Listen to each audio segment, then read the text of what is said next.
Halo semuanya, berjumpa lagi di video pembelajaran biologi di channel YouTube Salon Nur Cahaya Padang.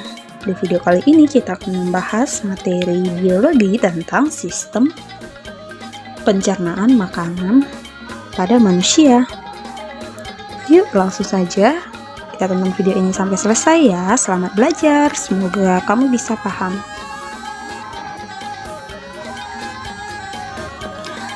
Nah, tahukah kamu apa fungsi bahan makanan pada gambar ini bagi tubuh manusia? Nah, bagaimana proses pencernaannya dalam tubuh? Nah, sebelumnya kalian harus paham terlebih dahulu bahwa manusia termasuk organisme heterotrof yang memperoleh makanan dari organisme lain, baik yang berasal dari tumbuhan maupun berasal dari hewan. Makanan tersebut akan dicerna terlebih dahulu hingga zat-zat yang terkandung dalam bahan makanan tersebut dapat diserap oleh tubuh untuk digunakan dalam menjaga kelangsungan hidup. Nah, pada bab ini kita akan bahas zat-zat makanan, kebutuhan energi dan keseimbangan energi, penyusun menu makanan yang sehat, organ dan kelenjar sistem pencernaan makanan, dan juga membahas tentang gangguan sistem pencernaan makanan. Nah, poin yang pertama yang kalian perlu tahu adalah tentang ilmu gizi. Ilmu gizi adalah ilmu yang mempelajari segala sesuatu tentang makanan dan hubungannya dengan kesehatan optimal. Nah, istilah-istilah dalam ilmu gizi digunakan antara lain sebagai berikut. Nah, zat gizi. Zat gizi ini merupakan unsur ikatan kimia yang diperlukan oleh tubuh untuk melakukan fungsi. Yang kedua, nutrisi esensial. Nutrisi esensial ini adalah nutrisi yang tidak dapat disintesis oleh tubuh sehingga harus diperoleh dari makanan. Yang ketiga adalah status gizi. Status gizi ini merupakan status kesehatan yang dihasilkan oleh keseimbangan antara kebutuhan dengan masukan nutrisi.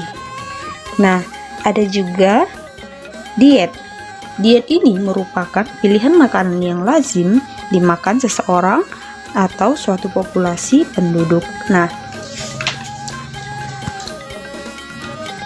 kemudian kita akan bahas apa itu makanan dan zat-zat yang terdapat dalam makanan ya. Yang pertama, makanan. Kalian harus tahu bahwa makanan yang dimasukkan ke dalam tubuh sebaiknya makanan yang baik dan yang menyehatkan. Nah, syarat makanan yang baik dan menyehatkan adalah sebagai berikut. Makanan tersebut harus mudah dicerna, kemudian makanannya juga higienis, tidak mengandung bibit penyakit. Kemudian makanan juga harus mengandung zat gizi ataupun nutrisi dengan jumlah yang mencukupi sesuai dengan yang diperlukan tubuh, seperti mengandung karbohidrat, protein, lemak, vitamin, garam mineral, dan air. Nah, kemudian makanan juga harus mengandung kalori dengan jumlah yang mencukupi kebutuhan tubuh. Selanjutnya, makanan juga harus mengandung kalori dengan jumlah yang mencukupi kebutuhan tubuh. Ini adalah sangat ditentukan oleh faktor jenis kelamin, usia, berat atau tinggi badan, aktivitas, dan kondisi kesehatan seseorang. Nah, makanan yang dimasukkan ke dalam tubuh memiliki beberapa fungsi utama ya. Yang pertama, sebagai sumber energi ataupun zat pembakar, yaitu makanan yang mengandung lemak, protein, dan karbohidrat. Yang kedua, untuk pertumbuhan dan pemeliharaan jaringan tubuh, yaitu makanan yang mengandung protein, mineral, dan air. Yang ketiga, mengatur proses tubuh, yaitu makanan yang mengandung protein, mineral, air, dan vitamin. Yang keempat, sebagai pelindung tubuh terhadap lingkungan dan bibit penyakit. Jadi, zat-zat makanan seperti mineral, karbohidrat, protein, lemak, vitamin, dan air itu merupakan zat-zat yang sangat diperlukan oleh tubuh kita ya. Nah, sekarang kita akan bahas zat-zat yang terdapat dalam makanan. Nah, zat-zat makanan disebut juga gizi atau nutrisi. Nah, makanan bergizi adalah makanan yang mengandung karbohidrat, protein, lemak, vitamin, dan mineral dalam jumlah yang mencukupi kebutuhan tubuh. Nah, jadi karbohidrat, protein, dan lemak yang diperlukan oleh tubuh dalam jumlah yang banyak sehingga disebut sebagai makronutrien. Nah, sementara itu, vitamin dan mineral itu diperlukan oleh tubuh dalam jumlah yang sedikit sehingga disebut sebagai mikronutrien. Kita bahas yang pertama adalah zat karbohidrat. Karbohidrat yang paling banyak berasal dari tumbuh-tumbuhan yang melakukan fotosintesis. Jadi karbohidrat ini dalam makanan berupa pati, sukrosa, laktosa, dan fruktosa. Rumus umum karbohidrat adalah CN2NON. Artinya, karbohidrat senyawa yang terdiri atas karbon, hidrogen, dan oksigen. Nah, klasifikasi berdasarkan jumlah gugus gula, yaitu monosakarida, disakarida, dan polisakarida. Nah, sumber-sumber dari karbohidrat yaitu dari glukosa, fruktosa, sukrosa, laktosa, galaktosa, maltosa, pati, glikogen, dan selulosa.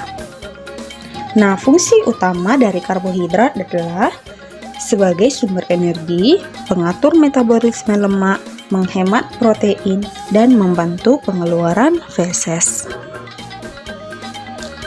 Nah, zat yang kedua adalah lipid ataupun lemak.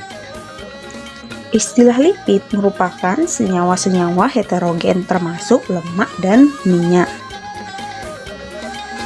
Lemak ataupun minyak terdiri atas gabungan gliserol dengan asam-asam lemak.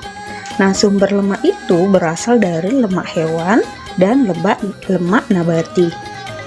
Nah, fungsi lemak di dalam tubuh kita adalah sebagai sumber energi yang lebih efektif, perlindungan ataupun penyekatan isolasi, perasaan kenyang, turut membangun jaringan, penyedia vitamin larut lemak, dan menghemat protein. Nah, kita bahas yang ketiga adalah zat protein. Nah, protein ini tersusun dari atom karbon, hidrogen, oksigen, dan nitrogen. Protein merupakan bagian terbesar tubuh sesudah air, yaitu sebanyak 1/5 dari bagian tubuh. Nah, asam amino ataupun protein terdiri atas 9 esensial dan 11 tidak esensial. Sumber protein ini biasanya berasal dari daging berwarna merah, ikan, daging unggas, telur, susu, kerang, keju, dan jenis kacang-kacangan. Nah, fungsi dari protein ini adalah menghasilkan jaringan baru, menggantikan protein yang hilang, pembuatan protein baru dengan fungsi khusus sebagai sumber energi untuk mengatur keseimbangan air, memelihara kenetralan tubuh, dan pembentukan antibodi, dan mengangkut zat-zat gizi. Nah, itu dia zat makanan protein. Selanjutnya vitamin.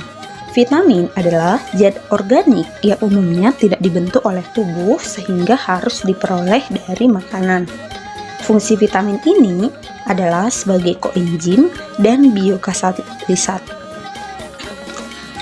yang mengatur proses metabolisme, fungsi normal tubuh, dan pertumbuhan. Vitamin yang larut dalam air adalah vitamin B kompleks, yaitu B1, B2, B3, B5, B6, B11, dan B12. Kemudian vitamin H dan vitamin C. Vitamin yang larut dalam lemak yaitu vitamin A, vitamin D, vitamin E, dan vitamin K atau biasa disebut sebagai vitamin A, D, E, K. Zat makanan selanjutnya adalah mineral. Fungsi dari mineral ini adalah pembangun dan pengatur yang berperan dalam pemeliharaan fungsi tubuh pada tingkat sel, jaringan, organ, dan fungsi tubuh secara keseluruhan.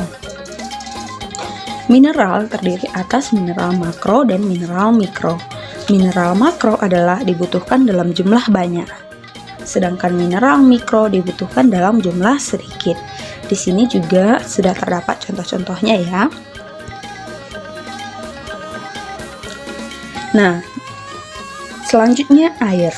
Air merupakan penyusun tubuh manusia 55-60% dari berat badan orang dewasa. Nah, fungsi air ini sangat banyak, yaitu sebagai pelarut dan mengangkut zat gizi, oksigen, hormon, dan sisa metabolisme, sebagai katalisator reaksi dalam sel dan organ, pelumas dalam persendian dan tulang, pengatur suhu tubuh, pelindung organ tubuh dan janin dalam kantong ketuban, dan pembangun ataupun penyusun jaringan tubuh. Nah, sekarang kita akan bahas zat-zat adiktif pada makanan yang dapat menyebabkan penyakit ya. Yang pertama, zat adiktif ini merupakan bahan yang ditambahkan dan dicampurkan pada proses pengolahan makanan. Berdasarkan sumber, ada dua zat adiktif, yaitu zat adiktif alami dan zat adiktif buatan. Nah, fungsi dari zat adiktif ini adalah sebagai pewarna makanan atau minuman, penguat citra rasa, anti kerak, pemantap, penjernih larutan, pemucat, pengembang adonan, pengawet, dan surfaktan. Nah, itu dia zat adiktif. Oke, sekarang kita lanjut teknologi pengolahan dan keamanan pangan ya. Teknologi pengolahan pangan adalah salah satu teknik untuk mengubah bahan mentah menjadi makanan atau makanan menjadi makanan dalam bentuk lain untuk dikonsumsi oleh manusia. Nah, tujuan dari teknologi pengolah pangan ini adalah makanan menjadi mudah dicerna oleh tubuh, meningkatkan kualitas pangan, meningkatkan nilai gizi makanan, membebaskan makanan dari mikroorganisme dan zat yang membahayakan kesehatan, dan memperpanjang masa simpannya. Nah, mekanisme pengolahan pangan meliputi 3 tahap, yaitu persiapan bahan makanan, pengolahan bahan makanan, distribusi, dan penyajian bahan makanan.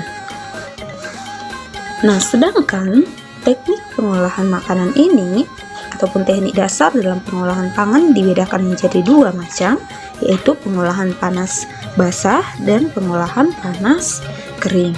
Kalau dia pengolahan panas basah, yaitu mengolah makanan menggunakan cairan yang sudah mendidih. Contohnya itu adalah menggulai ataupun mengukus. Nah, sedangkan teknik pengolahan pangan kering yaitu mengolah makanan tanpa bantuan cairan. Contohnya itu adalah teknik deep frying, shallow frying, kemudian baking dan grilling. Nah, selanjutnya kita akan bahas sekilas tentang kebutuhan dan keseimbangan energi. Nah, yang pertama ada yang disebut sebagai kebutuhan energi ya. Nah, kebutuhan energi ini terdapat 3 komponen untuk menghitungnya, yaitu angka metabolisme basal atau AMB atau basal metabolisme rate atau BMR, kemudian aktivitas fisik dan efek makanan. Jadi, metabolisme basal itu membutuhkan energi paling banyak, yaitu sekitar 66,7 dari total energi yang dikeluarkan oleh seseorang. Kita akan bahas satu persatu. Yang pertama, angka metabolisme basal atau AMB. AMB ini adalah kebutuhan minimal energi untuk melakukan proses tubuh yang vital. Nah, jadi proses tubuh vital ini meliputi mempertahankan otot, sistem peredaran darah, pernapasan, metabolisme sel, dan mempertahankan suhu tubuh. Jadi, perhitungan AMB berdasarkan berat badan, yaitu kalau dia pada laki-laki, AMB laki-laki itu berat badan dikali 1,0 kilokalori kali 24 jam. Kemudian AMB pada wanita berat badan kali 0,9 kilokalori kali 24 jam.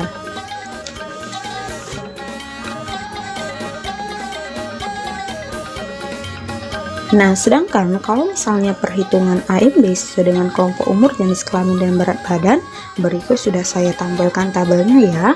Kelompok umur 0,0 sampai 3 tahun, kalau laki-laki 60,9, berat badan dalam kilogram dikurang 54. Kalau dia pada perempuan 61,0 BB kg dikurang 51. Nah, misalnya kita ambil contoh, seorang perempuan berusia 20 tahun itu memiliki berat badan 45 kg. Nah, jadi AMB-nya itu kita perhatikan di tabel bahwa wanita yang berusia 27 tahun berarti dia 14,7 ya, BB kilogram tambah 496. Jadi 14,7 BB tambah 496 itu sama dengan 14,7 dikali berat badannya tadi kan 45 ditambah 496. 661,5 ditambah 496.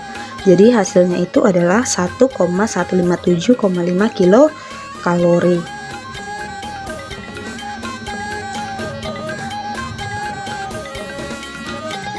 Sekarang kita bahas keseimbangan energi ya.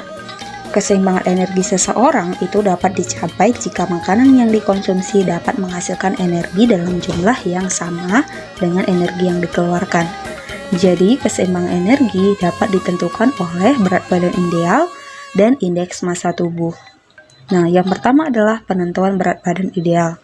Penentuan berat badan ideal dengan rumus berat badan ideal sama dengan tinggi badan dalam cm dikurang 100 dikurang 10% tinggi badan kurang 100.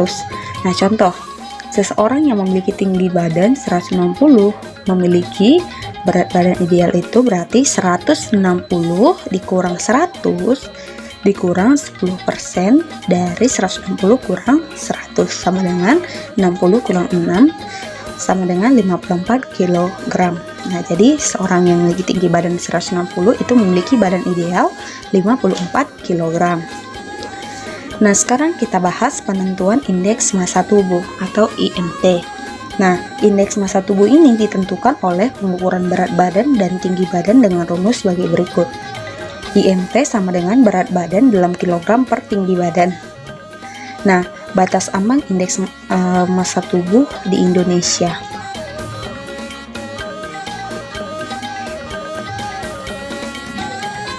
Ada dia kelompok kurus, normal, dan gemuk. Ya, kalau dia IMT-nya lebih kecil dari 17, maka kelompok itu kurus. Kategorinya itu kekurangan berat badan, tingkat berat. Nah, kalau misalkan nanti kalian mencari batas ambang IMT-nya itu 17,0 sampai 18,5, berarti termasuk kelompok orang yang kurus dan kategorinya itu kekurangan berat badan tinggi ringan. Kalau misalnya IMT-nya itu 18,5 kurang 25,0, kelompok orang normal dan kategori normal. Kalau misalnya IMT-nya di atas 25,0 sampai 27,0, kategori gemuk, kelebihan berat badan tingkat ringan. Di atas 27,0, kelompok orang gemuk dan kelebihan berat badan tingkat berat. Nah, itu dia penentuan berat badan ideal dan penentuan indeks massa tubuh. Nah, yang terakhir dalam video ini kita akan mengetahui bagaimana menyusun menu makanan yang seimbang ya. Menu dapat diartikan sebagai hidangan adalah susunan makanan yang dimakan oleh seseorang untuk sekali makan atau untuk sehari. Jadi menu seimbang ini adalah menu yang terdiri atas beraneka ragam makanan dalam jumlah dan proporsi yang sesuai sehingga memenuhi kebutuhan gizi seseorang untuk pemeliharaan dan perbaikan sel-sel tubuh, proses kehidupan, serta pertumbuhan dan perkembangan. Nah, kemudian pola menu seimbang yang diperkenalkan kepada masyarakat Indonesia yaitu pola menu 4 sehat 5 sempurna. Kemudian makanan pokoknya itu berupa lauk, sayur, buah, dan susu. Oke, demikian penjelasan saya tentang zat-zat makanan, kemudian bagaimana menyusun menu seimbang, dan zat-zat adiktif makanan, dan juga teknologi pengolahan dan keamanan pangan. Sampai jumpa di video selanjutnya tentang sistem pencernaan makanan pada tubuh manusia dan organ-organ yang terlibat dalam sistem pencernaan makanan. Terima kasih. Jangan lupa untuk like dan subscribe ya. Bye-bye.